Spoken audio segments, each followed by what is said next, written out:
Thank you guys all so much for coming. We really appreciate it. We've had a successful day one of our 27th Tulane Environmental and Energy Law Summit. We're so excited. And I just want to take the moment to just thank everyone who was involved in making this happen. So this is our summit director, Charles Lally.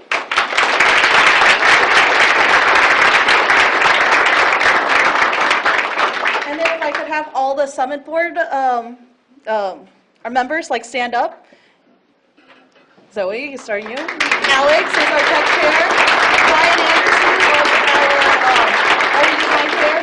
Savannah was a speaker chair. Malcolm was a speaker chair. Am I missing anyone? Sorry, if you guys aren't standing, I can't see you guys all in this room. Oh, and Haley was logistics chair. Emily was hospitality chair. Sorry, we're all, look. Oh, there you are. Thank you guys all so much. And yeah, it was a lot of work. We've been working on this since we got elected pretty much, and it's been exciting. We have over 50 speakers, 16 panels, and our keynote. And we're going to open up the floor to President Fitz to introduce our speaker. Oh. My bad, Will.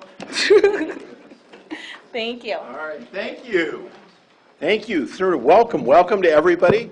Welcome to the 27th Annual Environmental Law and Policy Summit here at Tulane University. And I have to say, 27th, it's incredible. It says something about this law school, this university, that you have been leading in this area for 27 years. And I say this because I just returned from the first annual Tulane Book Festival, and that we're starting at a little bit behind you in terms of time, but hopefully we'll catch up this time, because quite frankly, Tulane Law School, Tulane University has an incredible history in this space. Literally, I don't think there's any university, any law school that has been a leader in this way. Now, part of it obviously is environmental issues are critically important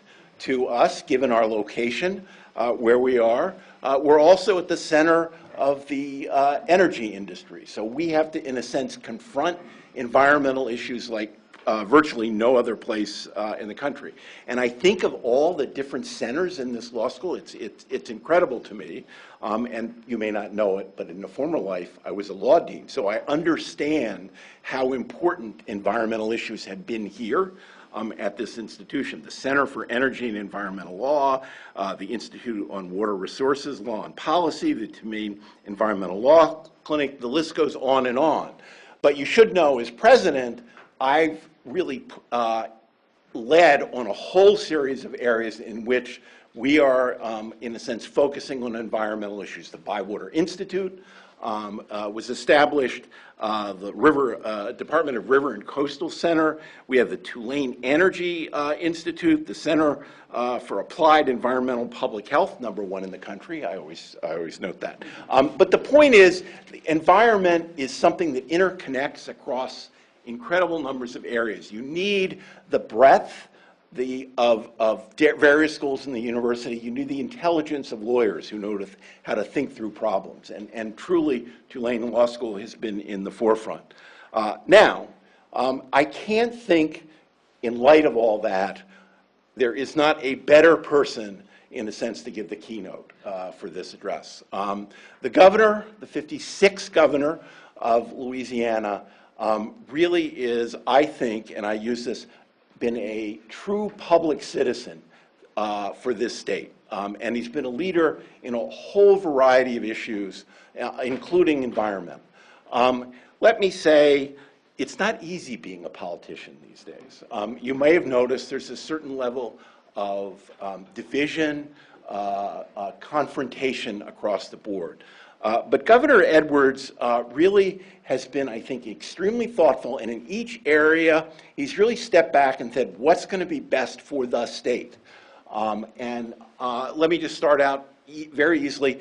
One of his first initiatives as governor was Medicaid reform. He brought 500,000 people with coverage in the state. Think about the impact that had on the health and safety of this state. Also, criminal justice reform. Louisiana had the largest incarceration rate of any state in the United States. And in some sense, whatever your wherever you come from politically, that's just not an acceptable situation. He made it literally an important focus of his administration. And then, obviously, climate action reform, again, it's been a priority for him, and you should hear about it. Of course, he's also had to deal with a few other issues: COVID, hurricanes. Literally balancing all of these things have been incredibly hard, and I'm sure he didn't get to rest on Sunday dealing with all of this. So, very briefly, there are two qualities when I think of Governor Edwards that I think explain his success in this area. The first, and I think everybody in this room will appreciate this, he's a lawyer. Now, I don't mean that in the way of the first-year law professor in contracts working through every single detail. What I mean is somebody who knows to think through and how to think through the complexity of problems. And that's what lawyers are great at. I'm not talking about necessarily litigating in a courtroom. I'm talking about thinking through tough issues and working through all the complexities of them. I've seen him do it time and time again. I think you'll see it in how he approaches problems, and I think his legal education is really critical. The other quality I notice is his background at West Point. And let me say, there is nobody who's more proud of his education at West Point than Governor Edwards. I've seen it literally up close when he attends Tulane West Point football games. I should note he does not root for Tulane in those games. But also, and I think I can say this, he was planning to go to the Tulane West Point football game at West Point 4 days before the election, 5 days before the election. I actually said to him, I wouldn't advise you to do that. But he cared so much about West Point that he was planning to do it up until 4 days before the election. And then he said, well, maybe I should attend to matters. Of course, it led to his reelection. So it clearly was the right decision. But my point, though, is his West Point background, his military background, is a reflection of his love of this country and his care for this country and his organizational skills, as we saw as he dealt with hurricanes and Ida.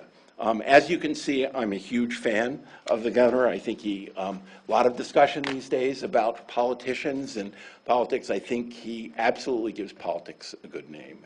It's not easy being in the arena these days, but I think he's done an excellent job. So with that, I will pass it on to the 56th governor of Louisiana, John Bel Edwards.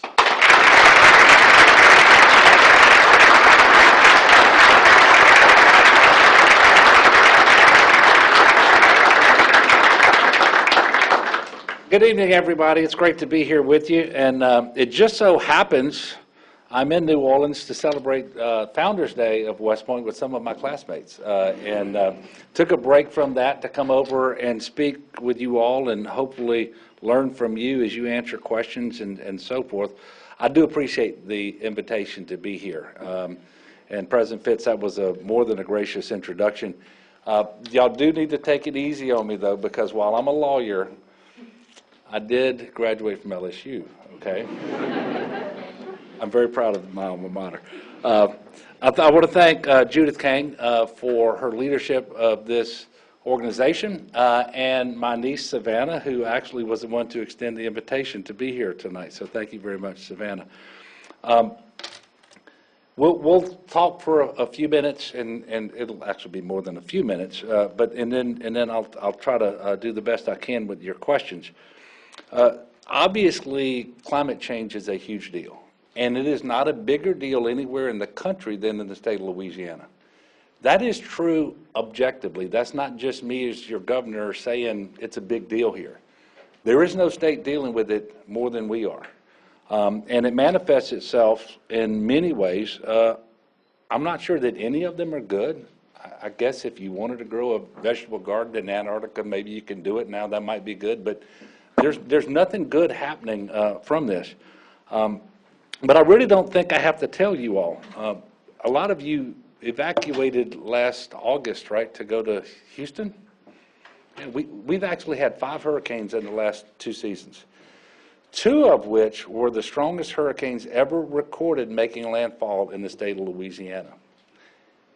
Hurricane Laura in 2020, Hurricane Ida in 2021, and they were tied. Now, there's a 3rd hurricane. It was called the Last Island Hurricane in 1856, but we don't really know how they measured wind speed back then.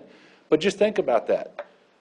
2 of the 3, or 2 of the 2 strongest hurricanes to ever make landfall happened in the last 2 years, but there were 5 total. And in addition to that, we have had flash floods. We even had a freak winter storm. And I know you think, well, what does winter storms have to do with global warming? I don't fully understand it either. I just accept that I'm not the expert, and those who are the experts say that they are related as well.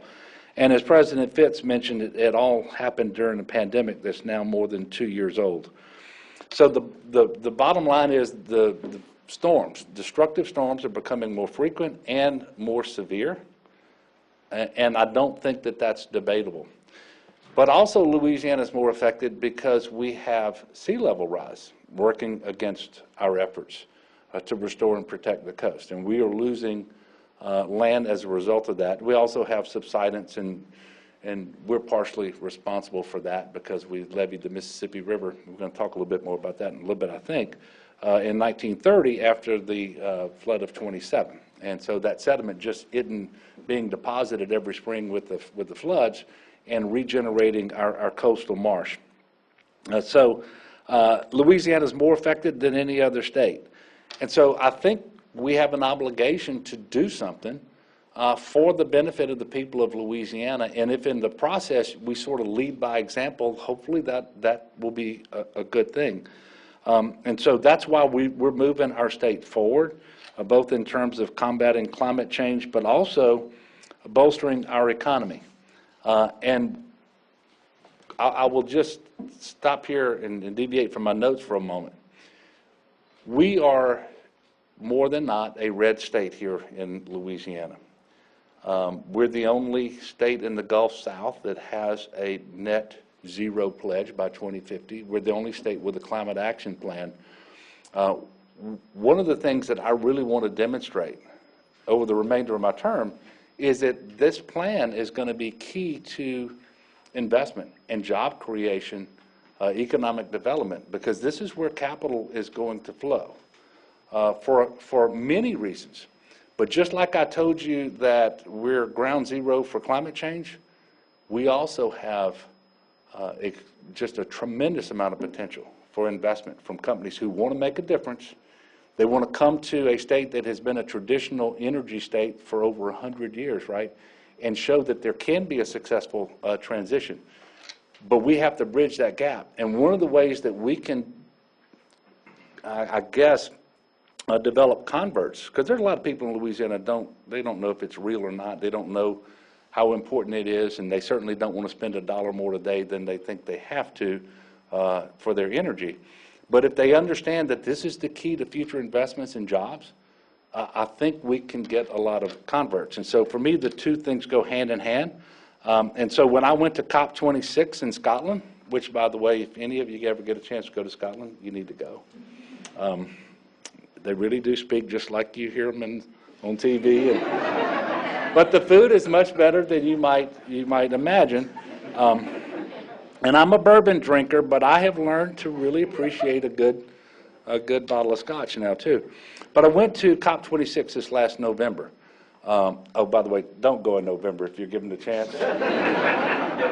But do go. And it was the United Nations Climate Change Conference of the Parties, and they just called it COP26 because it was the 26th time that had happened. And I really viewed my whole trip there as much about economic development as about climate change and combating climate change. And we had an opportunity to interact with businessmen and women from all over the world and there are incredible amounts of capital ready to be invested. And so what my message was, come to Louisiana, because we welcome you and we want your help in this transition. So we have the biggest impacts from climate change, but we also have the biggest upside from addressing climate change as well. And you know, I'm excited. I just told you something, not for the first time, you all know it. For well over 100 years, Louisiana has been a traditional oil and gas state. So we have been leading the country in terms of energy all that time. But this transition is going to happen whether we want it to happen or not. And if we want to be a leader in the country in the field of energy, you have to embrace it, figure out how you get in front of it, take advantage of it. And so long as we have neighboring states who are dragging their heels, it gives us an opportunity. But you don't take advantage of that opportunity if you don't make the pledge, develop a climate action plan, go out and actively recruit these folks to come to Louisiana. And it does scare a lot of people. Most of you are too young to know this, although I'm looking around at some older folks in here. There are families who for generations have made tremendous amounts of money exploring and producing oil and gas. And many of them never had to go to school past high school.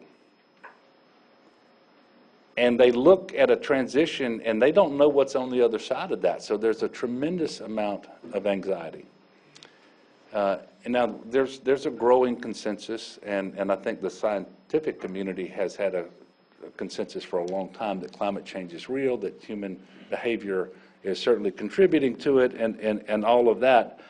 But how much are people willing to you know, suffer? I don't really use the word suffer, but that's what they use, because if all of a sudden, you know, their kids or grandkids aren't going to be able to take advantage of the same thing that they did, that scares them. So we have some work to do.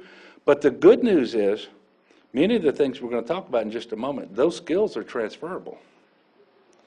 If you can fabricate an offshore oil platform, you can fabricate an offshore wind platform. If you know how to run a vessel to service an offshore platform, you can run a vessel to erect and to service a wind platform, for example.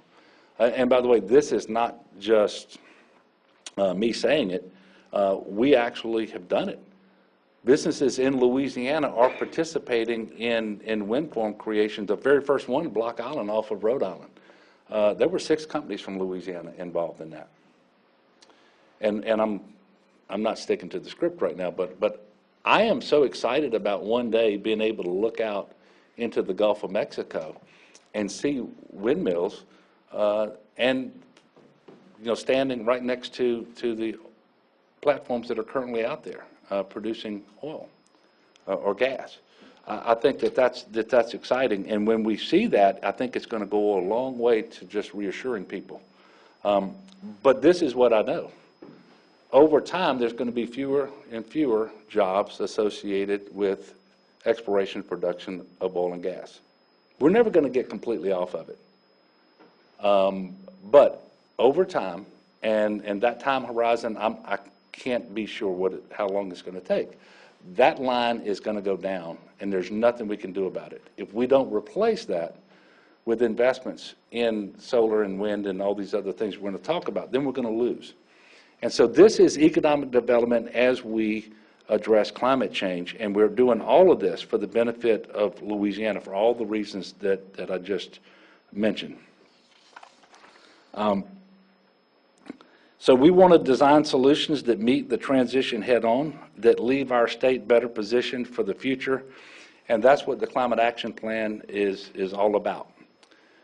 I told you before, but I want to say it again because this is important. We're the only Gulf South state that has a Climate Action Plan. We're the only Gulf South state that is committed to net zero CO2 emissions by 2050.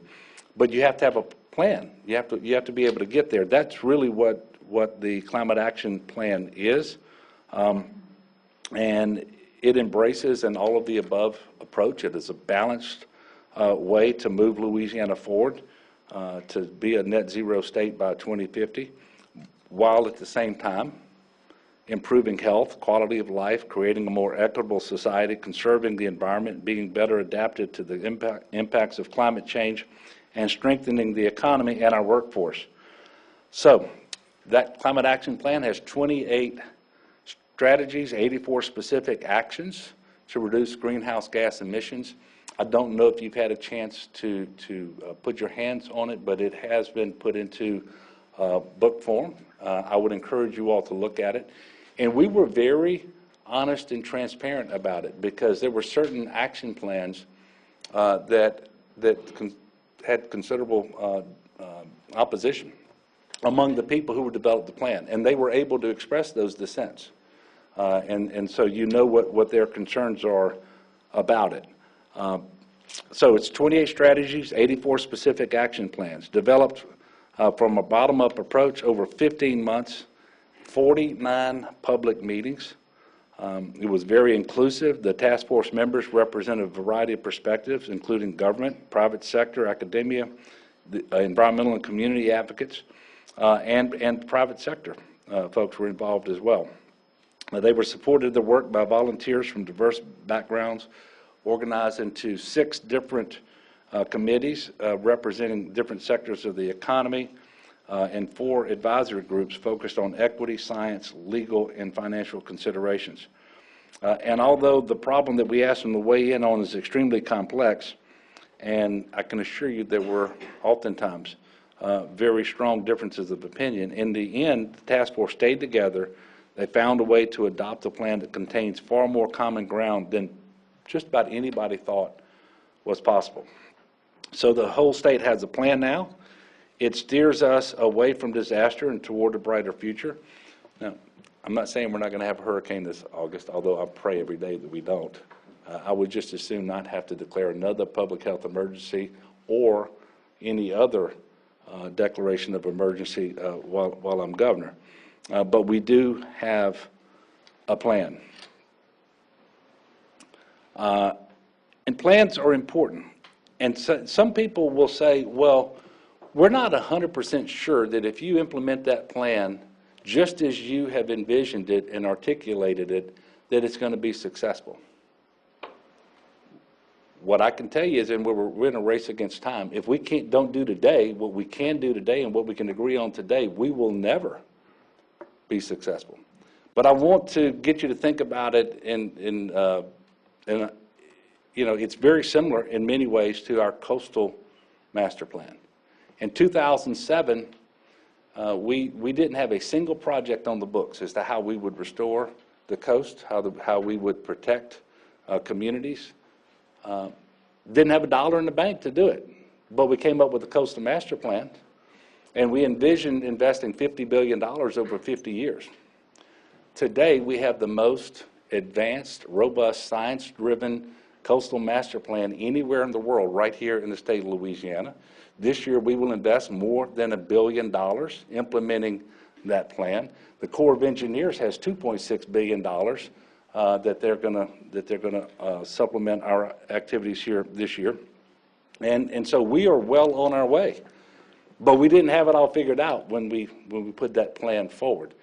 And while I think we're further along in the climate action plan in many respects, we cannot think that as we gather in this room tonight, that we know what technology is going to be available between now and 2050.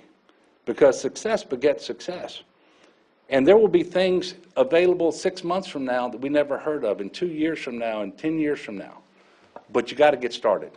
And you got to have a conversation about how important it is that you succeed. And so that's one of the biggest contributions of the Climate Action Plan. And then on the funding, we actually have a tremendous opportunity because Congress just passed recently, and the President signed it, the Infrastructure Investment and Jobs Act. most of that is traditional infrastructure, but much of it is going to be focused on climate change. And you get money through competitive grant applications. It's a competitive process for these projects, for the funds. You've got to submit your proposals, and they've got to compete well. Well, when you're in a state most affected by climate change, and the president has said one of the 4 lenses that every single proposal will be judged on will be climate change, then guess what? You can be more competitive. When you have a climate action plan, you can be more competitive. And so we will get money in Louisiana because we have a climate action plan and because we are most affected by climate change, and then we will get money to help us implement the plan that we came up with. So it's a very symbiotic relationship. And I'm excited about the opportunity that we have. It literally is once in a generation, and it's very important for every single state. But I'm telling you, it is much more important because the problems are here are much more urgent than anywhere else that we be successful. And the IIJA is about opportunities to move forward on electric vehicle charging, public transit, plugging orphaned wells, hydrogen hubs, weatherized homes, cleaner, safer, more climate-ready infrastructure across our entire state. You may not have seen it, but just yesterday we announced that the governor of Arkansas, the governor of Oklahoma, and I have signed an MOU. We're going to compete for one of the 4 hydrogen hubs that the Department of Energy is going to award across the country. And we're going to compete together. Guess what? I didn't go asking them to compete with it. They came asking me because they know how well positioned the state of Louisiana is. But I'm very happy to work with them because they are very sincere. They are committed to this. And I think we have an opportunity, I think we're going to be successful. I think we're going to be successful in getting awarded one of the 4 hydrogen hubs. It's going to involve a lot of money for research for all of the universities in those states, and including the HBCUs. And hydrogen really is a huge part of our success going forward because, quite frankly, I don't think we or the world can be successful in meeting our goals if we don't start having much more hydrogen. And by the way, the green hydrogen, I think, is around the corner in the scales that we need it. It's not here today because it costs about 7 times as much as blue hydrogen. That starts to get kind of deep in the weeds. We can talk more about that if you all want to. But that's just, I wanted to tell you how important this Infrastructure Investment Jobs Act is for us. In addition to the roads and the bridges that we're going to be able to build, and the ports that we're going to be able to work on, and all of the other things. By the way, there were 2 members of Congress from Louisiana who voted for it. We had Congressman Troy Carter from here, and we had Senator Bill Cassidy. But there won't be another state that benefits more from it than Louisiana for the reasons that I just told you. It's going to take more than just the Infrastructure Investment Jobs Act. It's going to take more than just the state government entities that work for me. We obviously are going to have buy-in from a number of folks, including the Public Service Commission, because they have the authority under the Constitution to regulate utilities. And so you can't really move forward in a robust way with renewable electricity without them buying into it. You're going to have support from the legislature, from the private sector, but all of those people were involved in coming up with the Climate Action Plan. So they're not learning about it for the first time.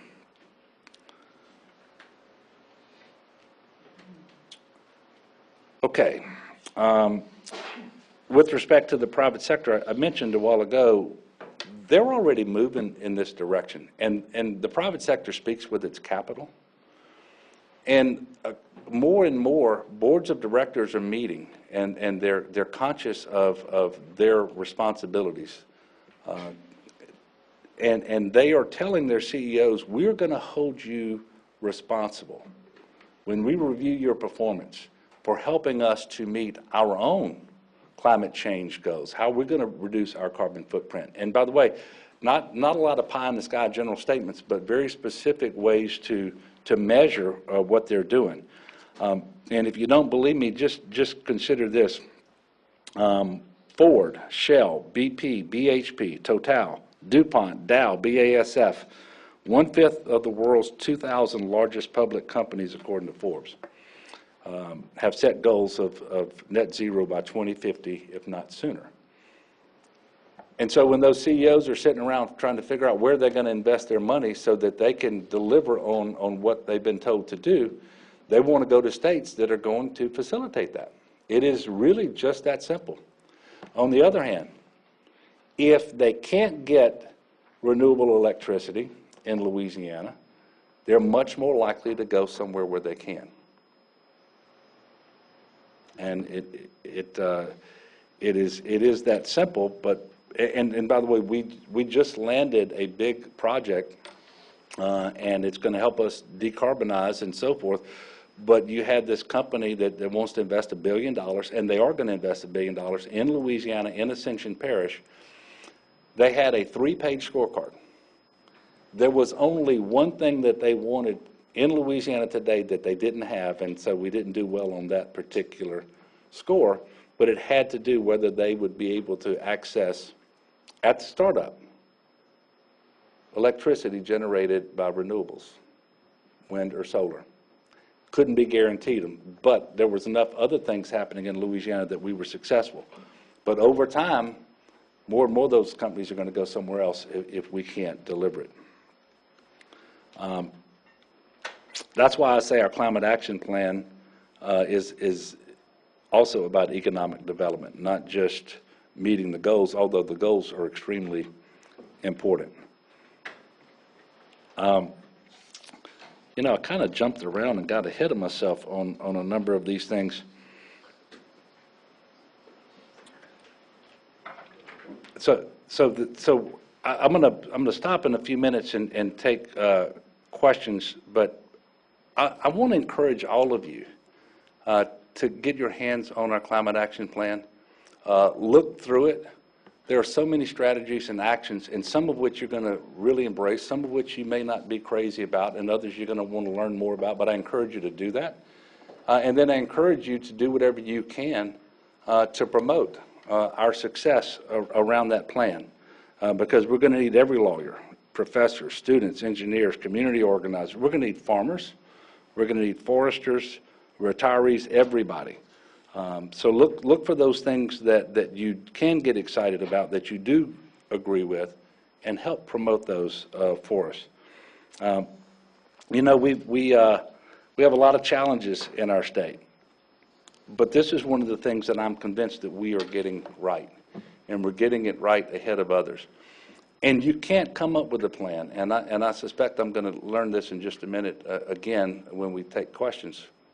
You can't come up with a plan like this that satisfies everybody. I get that.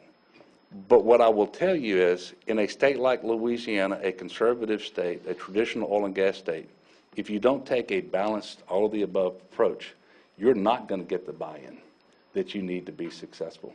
And I really think we have a real shot. And I'm going to do everything I can over the next almost 2 years for the remainder of this term to promote the plan, so that we do better by our children and by our grandchildren, and we protect our beautiful sportsman's paradise that we're all privileged to call home. There's nowhere else in the world like Louisiana. But there's nowhere else in our country that's more threatened than Louisiana. So we all need to get busy, and we all have a role to play. So with that, I'm going to stop and take questions, and I don't know whether you all want me calling on you or somebody else is going to do that. But sometimes I say I'm happy to take questions. But I've started saying I'm going to let you know at the end whether I was happy to take your questions or not. Yes, sir. Eric Tedder, I couldn't help but notice you didn't mention nuclear. Does it play a role in your plan, or if not, why not? Well, nuclear does not play a big role in our plan for climate action. Now, we have nuclear reactors in Louisiana. They perform well. We haven't had any real issues with them, but we really don't see that's the way of the future. And quite frankly, it has, there are a lot of challenges around it. And I don't want to get too deep into what's happening in Ukraine right now, but some of the biggest, scariest things are about what's happening to those nuclear reactors, one of which was Chernobyl that they just needed to monitor. Others were actually the biggest active nuclear reactor anywhere in Europe. Was taking fire last week, if you remember. And so I don't want to get too deep into that, but there are other things that we believe we need to do. And you do raise a point that I want to make. We're alone in the country in the sense that every other state produces most of their CO2 through power generation. We do not. We still generate power, and CO2 is emitted from the way we generate power. But 66% of our CO2 emissions come from industry. So it's the refineries, the chemical manufacturers, and so forth. And we are doing some stuff around our power plants. You may have read that we retired a coal-fired power plant just several months ago. And I'm excited about a possibility that I can't talk about right now, but I think you're going to see something very positive happen with that power plant being retrofitted to get its power in a different way, and it's going to be very good for our environment, and it's going to create a lot of jobs in North Louisiana where that particular power plant is. But nuclear is not a part of what we're trying to do going forward. We're not shutting down our nuclear plants that we have. Yes, sir. Yes, sir. Hi, oh, you want me to? Hi, Governor. My name is Michelle Domain. I'm a third year here at Tulane Law School. So I noticed whenever you were speaking about the economic capital that you plan on infusing into a lot of these projects, one thing that was noticeably absent was the mention of the most important capital, which is human capital. And so I'm from the city of Plaquemine, just 20 miles south of the capital. And as you know, that is probably the northernmost part of Cancer Alley. And so we have been devastated both environmentally as well as personally with respect to human health because of the petrochemical industries that are in the area, as well as because of the chemical industries that are there. And so my question to you really is, what about your plan is going to address and restore the environmental and the human health that has been adversely impacted as a result of the non-renewable energy industries that have pretty much taken over a lot of our communities? Well, it's a great question. I will tell you that one of the things that I did when I first became governor was I asked LSU to survey the tumor registry that we have in Louisiana to determine as best we can whether it accurately reflects the amount of cancer that we have in the corridor that you just mentioned, and if so, whether those cancer rates are elevated beyond what you would expect. I mean, you know, you have cancer averages, so there's going to be some places in the world that will be above average, some will be below average, and so forth. I will tell you, and I'm not saying that there aren't adverse health consequences from industry, whether it's the petrochemical industry or others because of various emissions and so forth. That survey did not produce a report to me. In fact, that's a double negative, I think. The report that I got back did not substantiate a cancer alley. I believe there may be some issues with respiratory problems, and by the way, we're actively asking for help from the federal government now to come in and survey that to see whether that may be happening. But when you take, for example, if you use carbon capture and you capture carbon at where it's being emitted. The process of doing that actually captures other emissions that are also harmful. And so it isn't just the CO2. And by the way, the current generation of technology can capture up to 95% of the CO2. But when you do that, you actually clean up everything that's being emitted to a substantial degree, and that would be very helpful. But there is a focus in the plan on equity, and by the way, there's also a focus in the IIJ on equity. It's one of the 4 things that every application is going to be looked at. And so you're not going to win funding for a project if it's not taking that into consideration and making sure that you are doing better, particularly by communities who haven't and participated in the past in terms of whether they're going to have the jobs and the economic benefits on the one hand, which is a good thing, but also not suffer the detrimental effects on the other. So I can tell you that equity is a big part of this. I will also tell you that we had environmental groups and advocacy groups who were part of our climate action plan. If you read it, you will see those things that they have some concerns about, because we're being very transparent about this. Every dissent is memorialized in the plan. So we're not saying that it's perfect. We do believe that it's a great starting point and that it'll get better over time. But I want to assure you that we're doing what we can to make sure that we are promoting equity. And we don't believe we will be successful if we don't.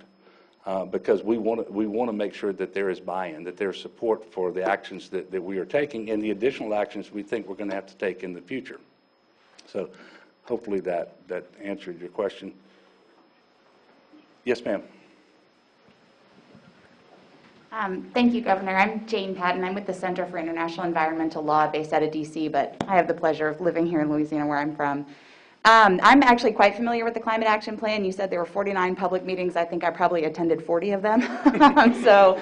And if other folks here have been attending, you've definitely heard my voice before making comment. I'm also quite familiar with the IPCC report, the Intergovernmental Panel on Climate Change report that came out last week, with some pretty dire analyses and predictions for Louisiana, many of which are not news to us, but are certainly, as a person who organizes for hope on the climate in Louisiana, I've been struggling this week in light of the IPCC report. So my question is to you, in light of that report, which I assume your administration has seen, and the Climate Action Plan, and the fact that our legislative session starts on Monday, what is going to be your administration's priorities in this legislative session to ensure that the things that are covered in the Climate Action Plan actually get manifested? Whatever can be done through the legislature, knowing that the PSC obviously is another area of that. So, well, first of all, it's a great question. One of the things that we're working very hard to do is make sure we can take advantage of all of the funding sources in the Infrastructure Investment Jobs Act that will allow us to move forward on projects that are consistent, whether it's, and I went through most of them a while ago. So, for example, there is money to plug orphaned wells. And every state's going to get a percentage of the overall money that's available based on their percentage of orphaned wells. We're going to get $111 million. And even though the federal government didn't tell us to do it this way, we are going to, because you can't do 4,600 orphan wells, which is what we have, for $111 million. We're going to prioritize those by fugitive methane emissions. And so that's one small example, but it's how we're going to use the money that's available to us, not just to do what the money is for, but what it is for, that it's also consistent with our climate action plan. But you're going to see significant investments in electrical vehicle charging stations. And that's going to come through DEQ and through the Department of Transportation. And we are trying to figure out now with consultants, where do we need to put the charging stations that we can pay for, and where will the private sector put them? So we don't want to go and put them where they would otherwise be, for example. I think the hydrogen hub is going to be extremely helpful for us in Louisiana. I happen to be a proponent of carbon capture and sequestration. There's not a better place in the country to do that, because we produce more than our share of CO2. I think everybody understands that. It's kind of what I was telling you a while ago about the industrial source being 66% of our total emissions. But we also have pipeline density that can move the CO2 once it's captured, and the geologic formations that where they can be sequestered. So that is going to happen. You're going to see more emphasis on biomass, and you're going to see that in multiple ways. But we actually have carbon negative projects that are under construction right now in North Louisiana to take pine tree waste that would typically either stay on the forest floor after they harvest the tree, or the sawdust at a sawmill, and they will take that and they can actually refine diesel, and they will also have carbon capture and sequestration on that process. And when you do both of those things together, you have a carbon negative process, which is obviously very helpful for us. And we're doing that. We're investing in those ventures as a state to make sure that they're successful. But we are also going to Congress, and I've been there advocating for a 45Q tax credit that is sufficient to allow them to be successful in doing that. And there's also tax credits taking place in certain states and countries where you would actually sell that diesel into to make that happen. There's a $9.2 billion similar project at the Port of Baton Rouge to engage or to have carbon capture sequestration on the refining of diesel out of corn and soybeans, for example. And so we're doing all of those things and more. But what you're always going to have anxiety about whether you make changes, or what anxiety also about whether the changes are being made fast enough. And so what I'm trying to do is move as fast as we can and make sure that we do it in a balanced way so that we bring people with us.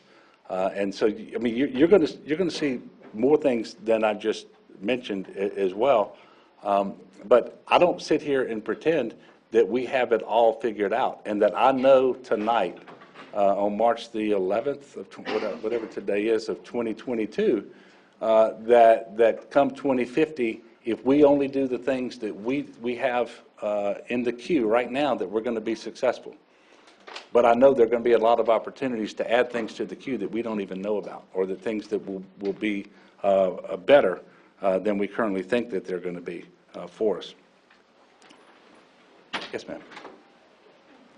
Thank you, sir. I'm very, very proud of the Climate Action Plan and the actual, my name is Dan. I'm actually the resident scholar in the Tulane Public Law Center. I actually submitted a question, but after your, presentation, I actually have the other more important part of the question, and I've actually visited this, after the Hurricane Ida, restoration to this Lafourche, parish and the Terrebonne parish, and especially, I'm actually repeating what those people, the residents there are saying, and this Pontchartrain tribe, the very name is actually from the Oak Point. So they were literally complaining that they are having more and more hurricanes, devastating, because they literally lost all the oaks forests. And the actual loss of those oak trees and mangroves are actually not because of the, the coastal kind of like erosion, but more of the land use change. And, looking at actually our, Louisiana actually only have 10.7 public land, and the rest is 89.3 private land, which is actually owned by those oil and gas industries and other private ownerships. So the thing is, when you're looking at the Climate Action Plan, I just find two concerns. One is basically the buy-in from the legislature, and the other thing is the private sector. So how are you going to actually bring up this private-public, people partnership so that these guys look? So there's a lot of land use, like biodiesel, the coastal restoration, a lot of land use change needs to be implemented. So I'm just wondering, how will you convince that two entities to buy in in the rest of the term. Thank you. Well, one way you try to get buy-in is having them be part of the process. So we didn't go and meet in secret and come up with a climate action plan and then come out and give it to them and say, this is what we want you to do. Just like the academic folks and the government folks and others, including advocates and environmentalists, we had private sector folks at the table at the same time, because I think that that's incredibly important. And we gave them an opportunity to express their concerns about action plans just like anybody else could. But then it is true that a big percentage of the coastal lands are owned by private landowners who happen in many cases to be engaged in oil and gas exploration and production. But those companies are now are now being run by CEOs who have been given goals. They've been assigned goals that they're going to have to meet, and that's why they're making the pledges. And quite frankly, the pledges that they're making are consistent with them being better stewards of the land that they own. So, for example, if you're worried about, and we should all be, CO2 emissions, then it isn't, sequestration can be done artificially or it can be done naturally. An acre of coastal marsh sequesters naturally about 80 times as much carbon as 1 acre of forest. So when we go out and we do projects through the Coastal Master Plan and we restore coastal marsh, we're helping to reach our goal.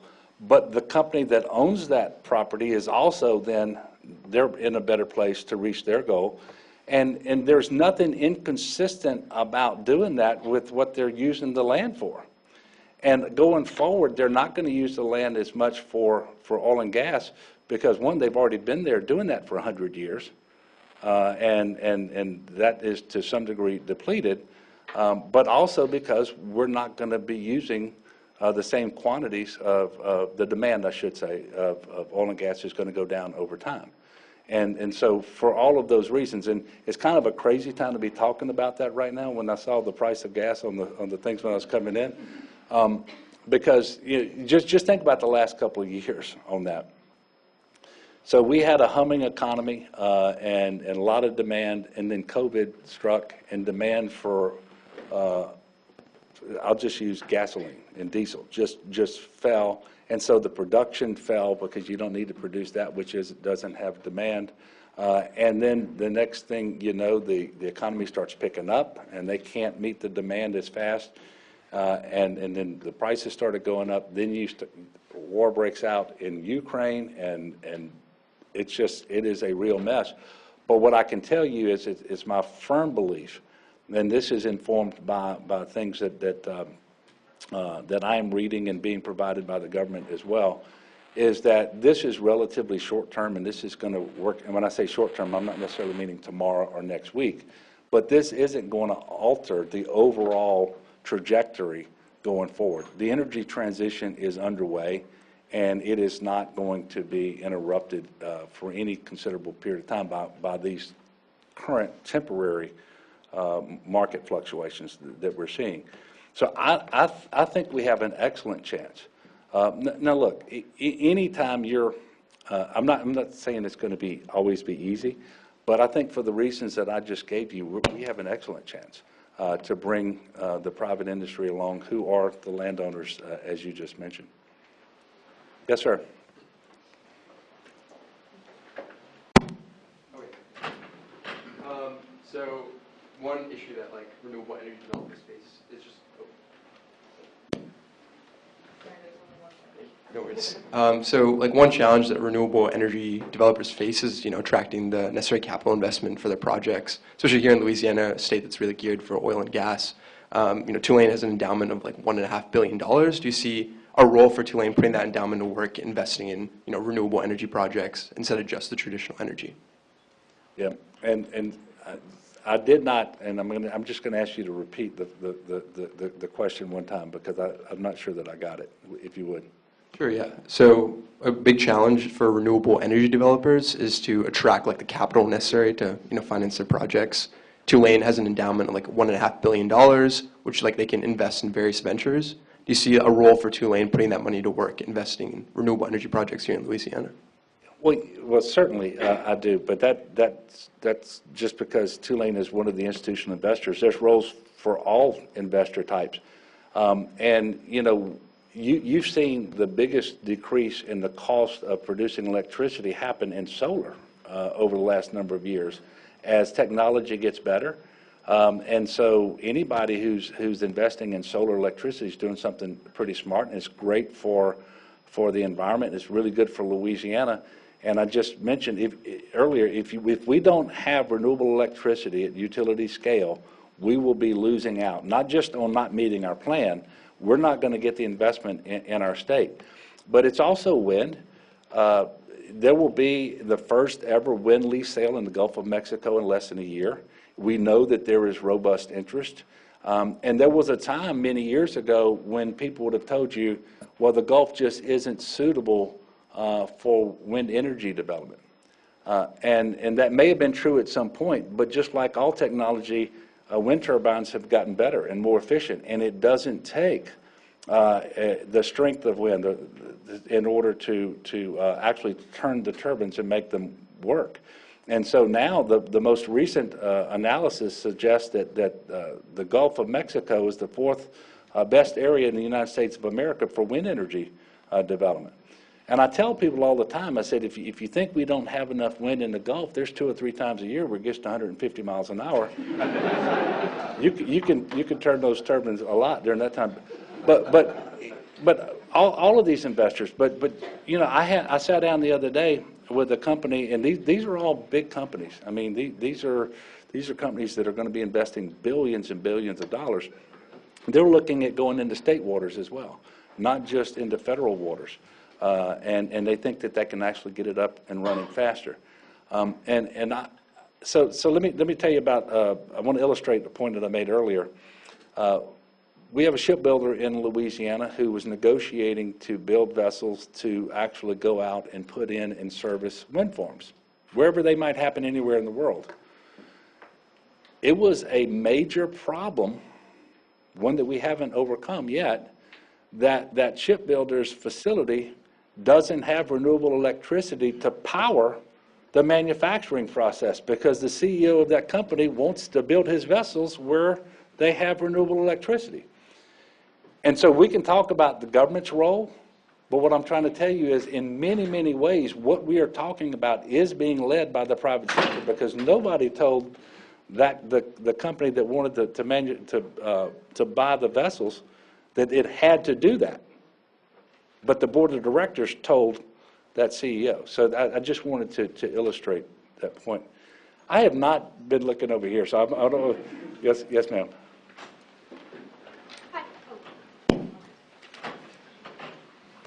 Hi, my name is Haley. I'm a 3L at the law school here, and I just wanted to ask you a question about a lot of the focus of your talk today was on capital investment and bringing more companies here and investing in Louisiana as we hopefully transition to more green technology and green energy. But I was wondering what you're doing in this plan to help combat the issue that a lot of the industry that comes here, the money is not seen invested back in Louisiana communities as it's seen maybe in other states because of the large tax exemptions for industry. And I didn't know if you had any plans with respect to that and maybe making it a little more equitable for people who do have these industries coming in to make sure they benefit from growth in different sectors. It's a great question. One of the things that I would point out, because you may not be aware of this, when I became governor, the industrial tax exemption program, which is the biggest exemption that we're talking about, and it applies to all the chemical manufacturers because it applies to manufacturers, it operated on autopilot for decades, and it was effectively a 100% exemption on property taxes for 10 years. And the companies could benefit from that without any net jobs being created. And I believed it was excessive, And so, and by the way, the state of Louisiana doesn't collect a single dollar in property tax. All the property taxes that were being exempted would have gone to the local school system or the local police jury for roads and bridges, for emergency services, for the school system, whatever it was. So I made a change because the Constitution allows me to decide which, if I don't sign off on an industrial tax exemption, it doesn't happen. So we wrote new rules. And that is now not 100%. It is no more than 80%. And it operates as 2 5-year exemptions. If you don't meet your obligations in the first 5 years, you don't get it in the second. You've got to create net new jobs or have a compelling case for job retention. And the locals get to vote to decide whether they want that to happen. And if locals say no, it doesn't happen. And so we have already, the biggest tax exemption that we have in Louisiana, we have already made changes to it that have already produced a lot more revenue to local government than would have otherwise been the case. And by the way, even though we did that, I can tell you the industrial tax exemption program is still very robust, because it remains very competitive, and when you look at other states, it is at least on par with what other states are doing. So I get it. There are dollars being invested in our classrooms today that would not have been before because of the changes that we have made to the industrial tax exemption program. Yes, ma'am.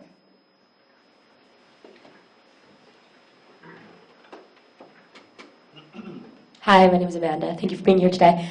I just wanted to ask a question about environmental justice and if your administration is kind of taking that into account, because as we all know, in Louisiana and in the world, climate change and environmental harm disproportionately affects marginalized communities and people of color, and in Louisiana, as someone else asked before, indigenous people and indigenous tribes. So I'm just wondering your thoughts on if your administration is taking environmental justice into account. Well, we are, and in fact, one of the lenses, for example, on the IIJ, Infrastructure Investment Jobs Act projects, and if you want to compete, you're going to have to show that you've taken those things into consideration and that you're doing what you can to protect communities from adverse effects if they have been marginalized in the past, or that the positive effects are actually going to benefit them as well. But it's not just that. If you look through the Climate Action Plan, you're going to see it mentioned over and over again. Now, one of the things that is challenging is because there's almost not two organizations who define that stuff the same way. But we all have an idea, a sense of what we're talking about when we talk about equity and justice and so forth. But it is very important. We're not going to be successful if we don't take those things into consideration and formulate our plans and our actions around those. I'm going to take one more question. I had a 6:30 stop, but I'm past that right now. Yes, ma'am. You're not moving around much.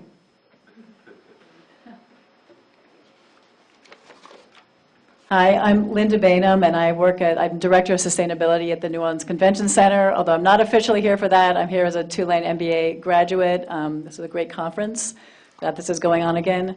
But I just wanted to, it's not been officially announced yet, but we are going to have we've had a major renovation to the building in the exhibit halls where we've changed out all the light fixtures. We're going to have a 10 to 15% energy reduction in the building and a subsequent carbon footprint reduction. So we're happy to be part of this commitment that you're making. But we also benefited from the energy utility, energy efficiency programs. And that is something that we're behind other states in offering energy efficiency programs. I realize a lot of our emissions are not from buildings as much as other states, but I wanted to see if you could speak to what the action plan does for encouraging energy efficiency programs across the state. Well, there are obviously efforts around weatherization, and because most people, if you own a home, unless it was built recently, there's a good chance that it's not very energy efficient, that it's leaking the air conditioning, leaking the heating, that the energy that's being used to power is more than should be required and all that sort of stuff. So one of the very first things in the action plan is to have 5% by 2030. 5% of our homes and 5% of our businesses would be weatherized and updated every year. Now, that dovetails with an effort in Congress because really, quite frankly, that is such a big number of homes and businesses and such a big number in terms of dollars, that without the federal tax credit to get that done or federal funding where there's not a tax credit, it's going to be very hard to achieve. But it was a big part of the Build Back Better plan, which is not moving forward anymore. But we know that that's going to be incredibly important to make sure that we are transitioning. You're talking about changes to the convention center. I just hope we never have to bring in the hospital beds and the folks like that. You brought all that back because 2 years ago, right now, that's what we were working on. Is how can we take care of the COVID patients who were going to overwhelm our hospitals. So I do want to thank you for all the work that the convention center did in that time period too. It was extremely helpful. By the way, some of these things aren't just about climate change, even though that's incredibly important. They're not just about the economy either, even though that's incredibly important. Sometimes it's about improvements in reliability. When Hurricane Ida hit, the only part of New Orleans that didn't lose electricity was a microgrid being powered by solar. I mean, think about that. That is a lesson for all of us to learn. If we can have more solar and more storage, there actually will be fewer outages going forward. And all of that technology is getting cheaper and cheaper all the time. So look, I said that I would let you know at the end whether I was happy to take questions. I was happy to take questions, and what the questions, and I think the sentiment behind them kind of reaffirmed what I believed and what I said earlier. You have an awful lot of different perspectives on things like a climate action plan and how you achieve them, and whether you have a shorter timeline when it comes to weaning off of fossil fuels, or do you have a longer timeline, or what are the things that you do in the interim and so forth. And look, I get it. It's not easy, but what I want all of you to understand, my perspective on it is that in a state like Louisiana, if you don't start off with a balanced plan that sort of is an all-of-the-above approach, you will not have the support necessary to get it off the ground. And I don't sit here pretending that just because we came up with this plan, we know with 100% certainty exactly what's going to be executed between now and 2050 to ensure compliance. But I will tell you, I am extremely optimistic that we will be successful because we have committed ourselves and because there will be advances that we cannot even fathom now. But on the other hand, if you have a goal by 2050, you can't wait till 2045 to get started. If you have a goal by 2030, which some of we have those intermediate goals, you can't wait till 2029 to get started. And so I'm excited about where we are because we are doing things today that we have never, ever done before. We're having conversations that we have never had before. And so, I have always been a glass half full kind of person, and I'm that way today. But that doesn't mean that I'm Pollyannish and that I don't take things seriously. I take things seriously enough that I want to make sure that we can have the buy-in necessary to get started and to be successful.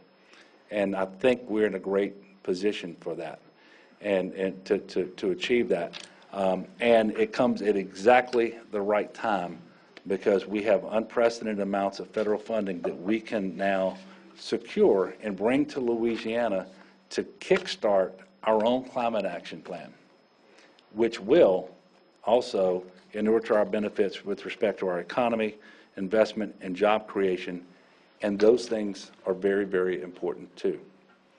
Because if somebody can't heat their home because they can't pay for whatever it costs or because whatever it takes isn't available, they're not going to be worried about what happens 2050. And we can lose support for these efforts if we're not careful. So just wanted to have that cautionary note. I have enjoyed spending time with you all. I'm going to go have a Founders Day supper with some of my West Point classmates. And I want to thank Savannah again for the invitation to be with all of you tonight. I want you all to be as excited as I am about what we're doing here. None of our neighbors are doing it. If it was easy, they would be. But what we're going to prove to them is we can outcompete them because we are doing it. And that is going to be a glorious day for us in the state of Louisiana as we address climate and as we do what we can to protect this home, this beautiful state that we all love. Thank you all very much.